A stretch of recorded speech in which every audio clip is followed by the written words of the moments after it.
Hello and welcome back to my garage. Today a little bit of a sad story, and of course we're going to work on my Subaru Legacy. First of all, well, as you can see, the car is in a little bit dusty. It doesn't look that great right now, and there is a story behind it, but I'm going to briefly, hopefully briefly. First of all, a little bit of backstory. This is the car I worked on in my first video. I absolutely love this car. This car is such a nice driving car. It's got more than enough power to get around. It makes the right noises. Uh, it's just a good car. It now has something about 200,000 kilometers on it. I drove about 100,000 myself in this car. So yeah, the car is still here. It's looking like this because, well, I'm going to tell you. When it still was in driving order, I had some starter issues. The starter was just going bad, and sometimes it was skipping and stuff like that. But for some reason, this starter isn't a normal, well, starter you can find in a normal Legacy or maybe in a Preza or any other. It's just specific to this model. So I had a really hard time tracking down a replacement starter. So I drove around with it, and it was getting worse and worse. It was just at a point I was transitioning to a other company. So I was working for company A, I was going to company B. So yeah, I got a company car, so I didn't need this car anymore, for at least for daily use. I wanted to sell this car. But of course I needed to fix that starter issue first before, well, selling it. I got some starters, but they were all wrong. They were for automatic and stuff like that, so it didn't fit. I talked to a parts guy. He said he could fix the starter for me, replace that starter. I put it in the car. It was working fine, so I went to town with this car, and I came back, and there was a strange kind of fluid on the hood of the car. And I don't think you can see it, but I will make it closer. But it was sitting right here. I didn't know what it was, so what I did was I went to the car wash and I sprayed it off. And what was happening? Well, the paint just flew off. I was really pissed. I get in the car, and of course at that moment the car didn't start at all anymore. I was more than pissed. I was, well, maybe I was at a point that I could kill somebody. I don't remember being that upset for a very long time. I push start the car. Yeah, I was able to push start it. So myself, that pissed I was. So I push start the car, and I went home. I parked the car, and well, it was sitting there, but because of the new machinery, I have pushed it right here next to some other projects of mine. No, those aren't all the projects I have. I have more in the other. Yeah, I know. I got a little bit too much projects, but to be honest, maybe I like working on cars more than driving it.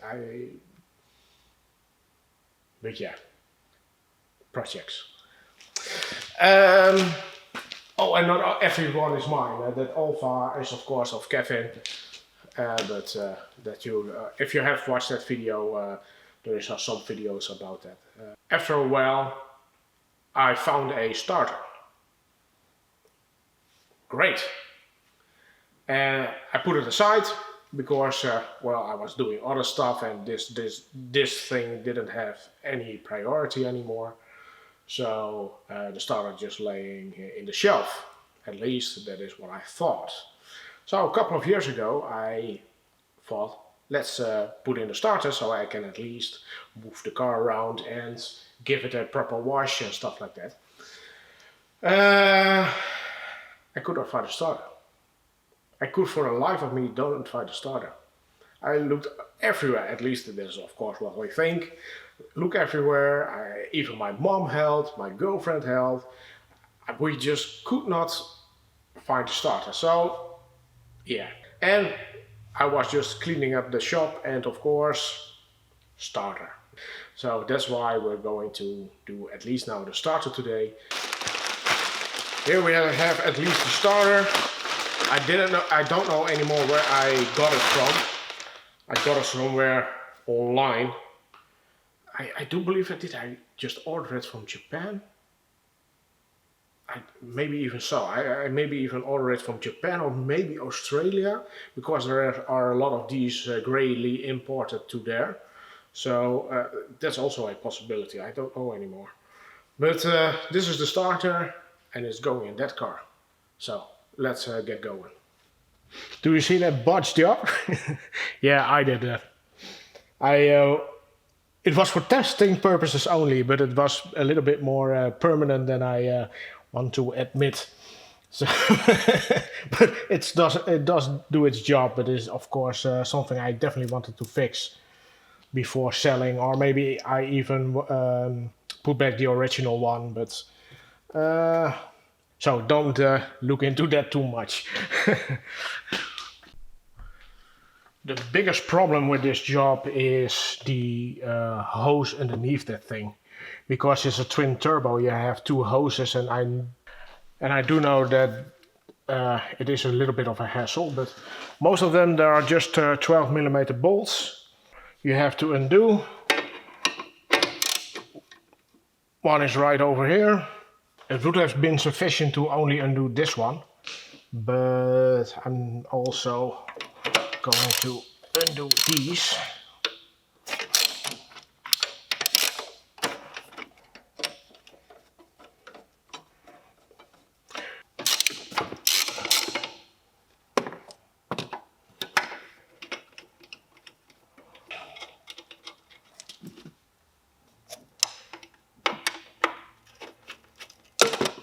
Of course, these two hose clamps, technically you have to undo one, but I do know that this is just a little bit more easier. And undo them good, not just a little bit. This is one of the hoses going underneath the intercooler. That one is directly connected to the turbo, or at least one of these, the turbos. So we have to undo that one. And again, make them loose. Don't just do a little bit. If you have here the side of the intercooler, you have to look. Hopefully it wants to focus. There's one right there. That is the brown thing, or the rusty thing. What you see is the starter solenoid. And just above there is that bent clamp. You have to undo that one. Maybe it's better to remove the blow valve. Of course, if you have the stock one, you have to remove this pipe as well. But maybe it's better to remove, in this case, also the blow valve. Maybe we'll get a little bit more wiggle room.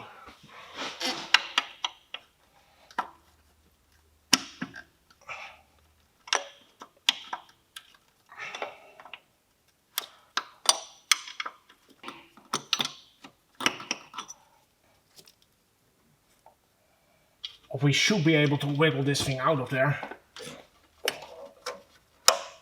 That hose right here is sliding.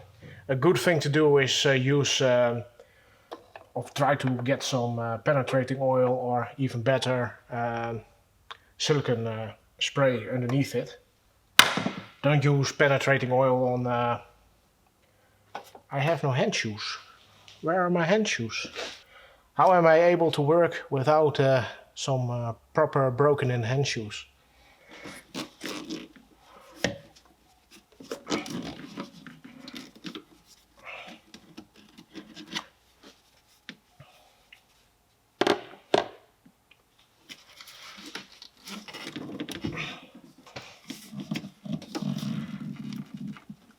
Be careful with all those vacuum hoses that are running all around this car. That's one of the big major problem with these units. Because you are in here, check them. If they're worn, replace them. There is also a hose clamp connected to the turbo right here. I don't think you can see it, but it is right here. Maybe I just get a little bit more wiggle room. I just don't remember anymore. I already removed and replaced this thing more than I wanted to. So I probably banned it from my memory.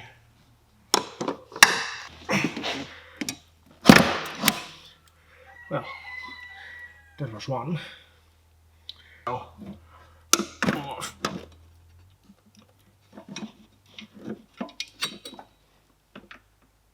It should be a unit. I'm getting old. Oh crap. What did they yank you loose? Oh, only the clip. Okay. So this is the starter motor that's sitting behind here. So we are going to... Well, here we have the starter. So be sure that you disconnect the battery. Well, this battery is as flat as it can be.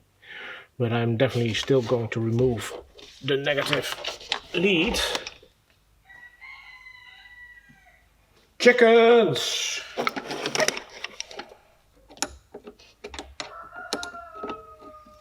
Koekle doodle doo. Well, first of all, the negative. Technically, crap. Technically, you don't have to remove that one.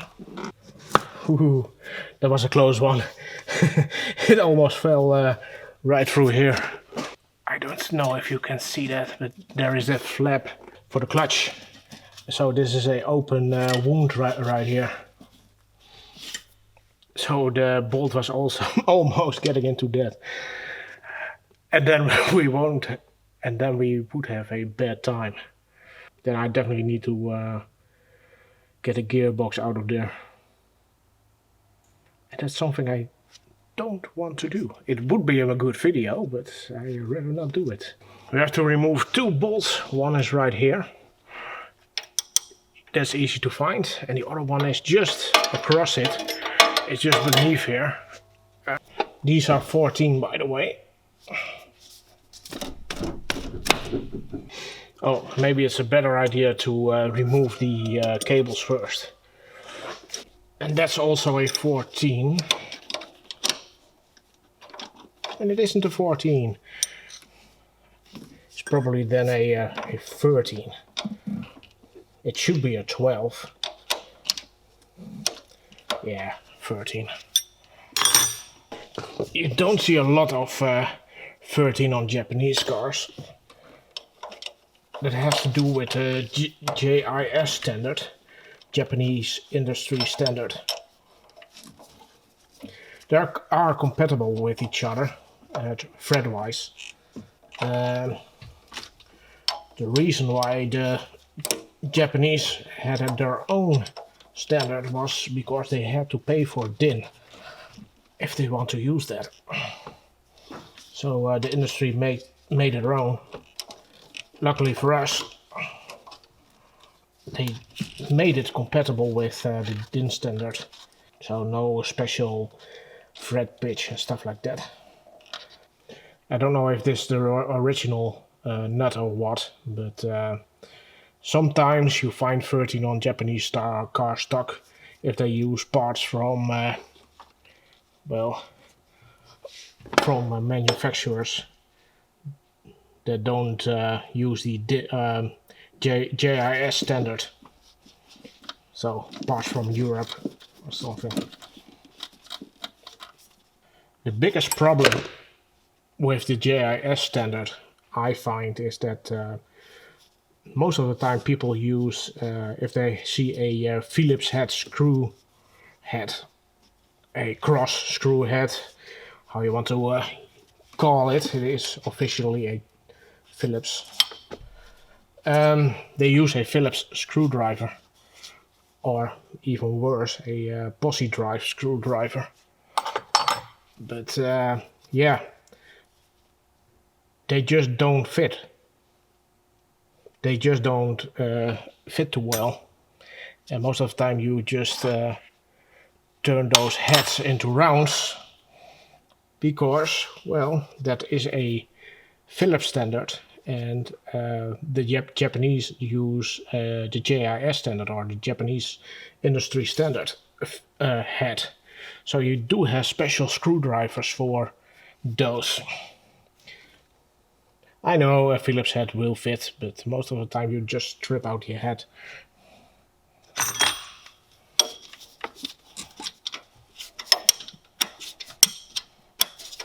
If I recall it correctly, I use a half-size extension and then with a long socket, because this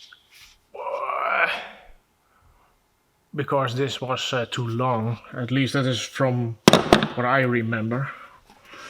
So let's see.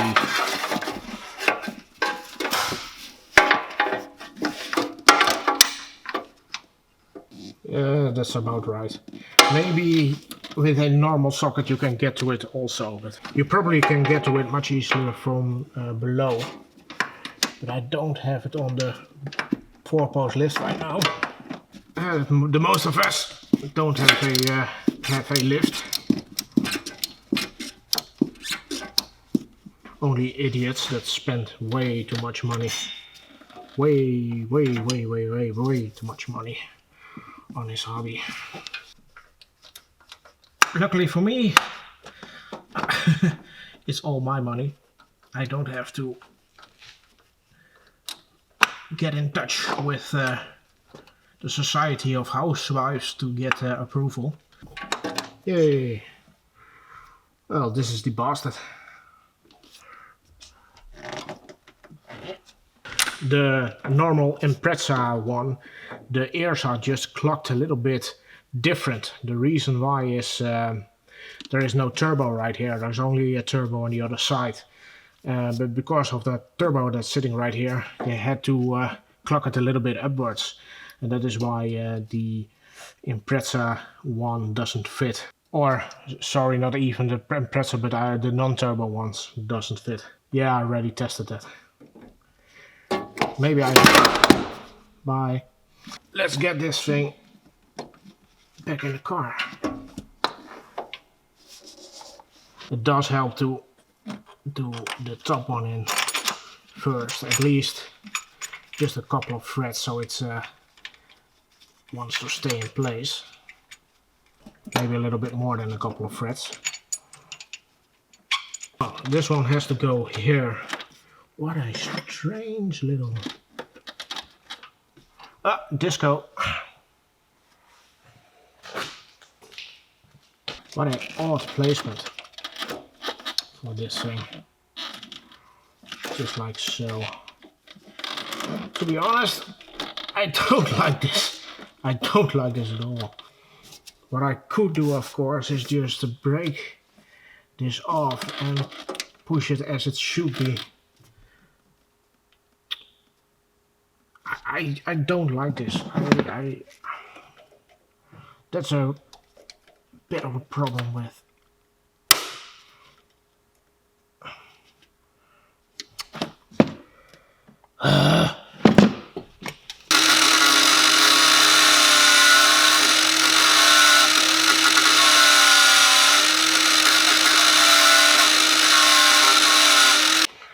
I don't advise you to do this.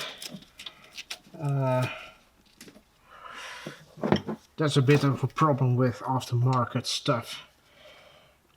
You do run into stupid stuff like this. Don't forget to also do the switch cable. If you don't do that, then it won't start.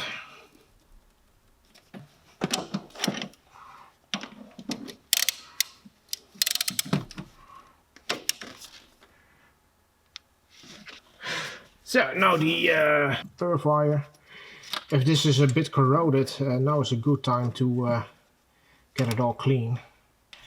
Earthing issues are not fun.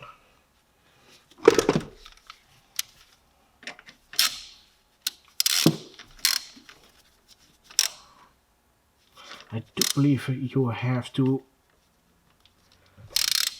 put this as low as it possibly can. The reason is that there is the tubing thing underneath the intercooler. I believe that thing is else in the way, so be sure that you push it as much as you can to the back. So now the fun part begins. This is the most annoying thing of the whole job, is getting the intercooler back in its place. If you do see a little bit of oil inside the intercooler, it's nothing to worry about. Just clean it up, and then you're okay. But if there is really a lot of oil, and I mean if you're dumping oil out of there, then you probably have to check your turbos. But there's a little bit of oil, no problem.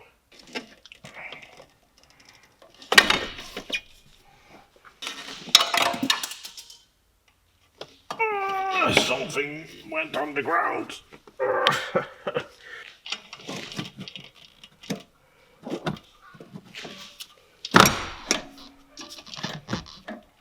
Well, this thing was in the way, so be sure that you put that on top of it and not below it like I try to do. Putting those hoses back on, well, their turbos.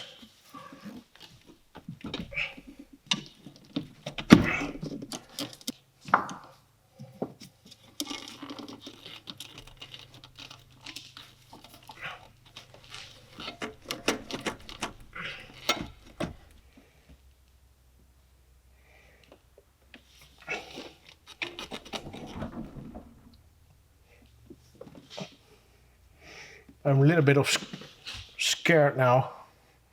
I'm a little bit scared now because the camera and the light are leaning against the car. But I do think I have all of them on there. Maybe this one has to be pushed inwards a little bit more.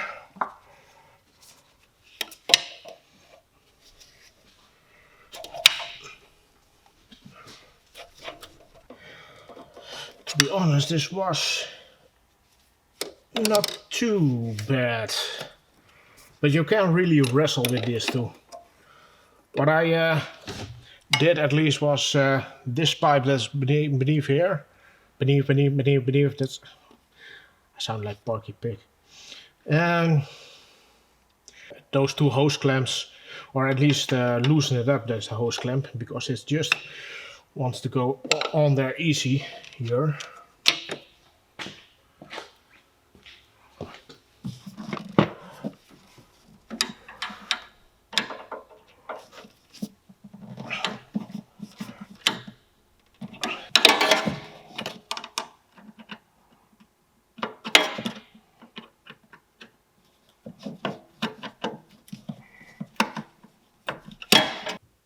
Well, next up, my botched blow-off valve job.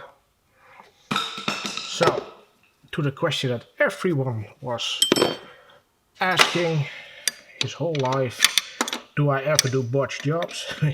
Yeah, I definitely do. But definitely not on someone else's car, only on my own.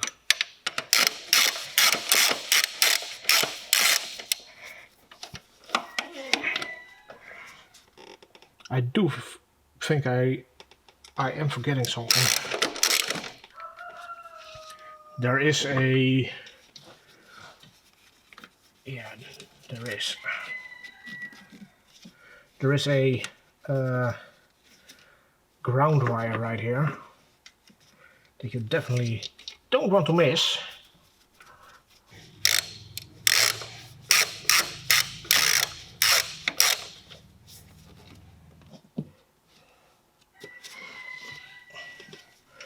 And there are some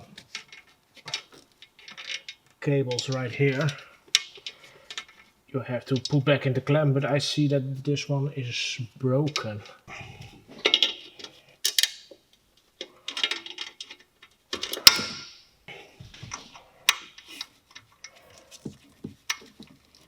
Now we can at least... Does this thing also have to be there? Oh no, that thing has to go here. So.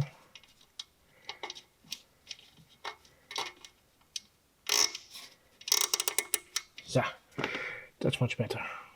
It is the next day, the battery has been charged. Hopefully it will keep its charge because it was discharged for a long time. I know neglect is just stupid because batteries aren't cheap and they're not very good, at least in my opinion, at least the modern ones, but that's another story. What I already did was I removed the relay for the fuel pump. I start over the car, so I do know it has oil pressure. So I plugged it now back in and let's see if it starts.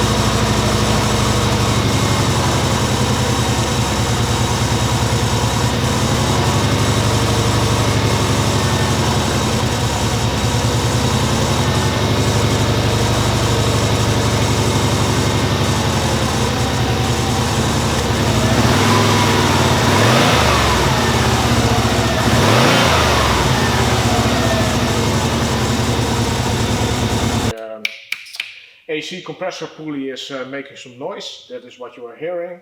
Also the engine isn't running as smoothly as it did, but I do think if I keep it running for a little while longer, it definitely will smooth out. But of course what I'm definitely going to do is I need to do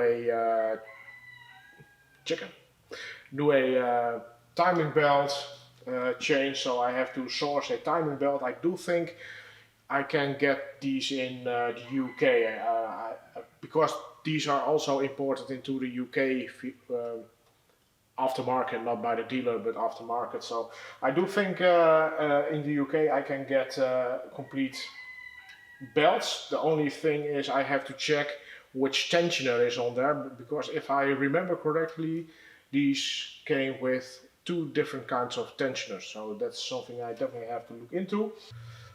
So yeah, that's it for today's video. I hope you enjoyed it, or at least learned something from it. And if you did, please give the like. If you want to follow me around, you know what to do. And I will see you next time. Bye.